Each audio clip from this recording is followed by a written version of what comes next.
So I think one of my first fitness goals was getting abs because I always saw people with abs and I was like, oh, that's cool. I want to get that. And I remember many years ago when I was on a holiday trip in I think it was Germany with my family, and I had this cousin. He was older than me by he's older than me by about 10 years, and he had abs. And I remember uh, his little brother, asking how you have a six pack and stuff like that, and I just had this respect. 'Cause I remember he said, "Oh, I worked hard for it and stuff like that," and he showed his abs, and I just had this moment of respect. And that was the first time I think I ever saw actually abs and respected them. Um, and yeah, but I've been doing abs all along, and there's a big chance you've probably done it that way too. So in this event, I'm going to teach you what I've done wrong and what I've done right about abs, and how do you want to get them. So abs are made of two things.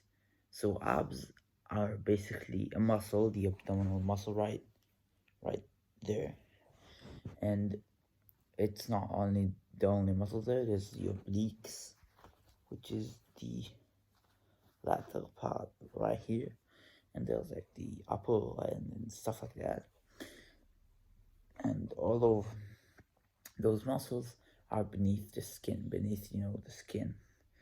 And if you want them to show and you want a six pack is what is shown when you have defined abs, which is strong abs that you walk through, but there is not enough fat to cover them. Essentially, it's a muscle that everybody possesses, but you gotta have it. You gotta train it, and you got to cut down to low body fat. And this is what everybody's been doing wrong with abs, because people are usually in either one of two groups. There's a group who thinks, oh, abs are made in the kitchen, and they don't train abs. And I was in this group for a long time, and until I realized I'm lean, I have this flat stomach, right? But I don't have abs. I don't have these cubes, this rock solid abs I've always wanted, uh, and I always thought why, and that's because I don't train my abs, and so the muscle is there, but it's just not shown because the muscle is not defined. Because and there's the second group, which is, oh, you gotta train your abs like if you have the muscle, but they don't cut body fat.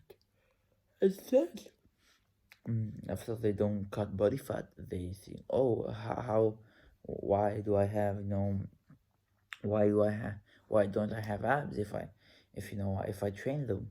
That's because they don't cut body fat. And the third and final thing I want to teach you is how the abs are structured. So the abs are made of, dudes, this is still the abdominal muscle. This is still the abdominal muscle. It only ends right about here, I think. And the whole muscle group is basically made of kind of two parts, and they're visible as two parts. There's the lower abs, which is towards here, and there's the upper abs. And most people will have the upper abs show even if you don't train them very consistently, and as long as you are, in the right body fat percentage. But you gotta focus on training the lower abs, because if you want, sorry, I'm very tired. So if you want the lower abs and the upper abs, which is basically what creates that eight pack, shape, you gotta train your lower abs more because they are harder to, show. So hope that was insightful. This was Rant 30. See you on the next Rant. Bye.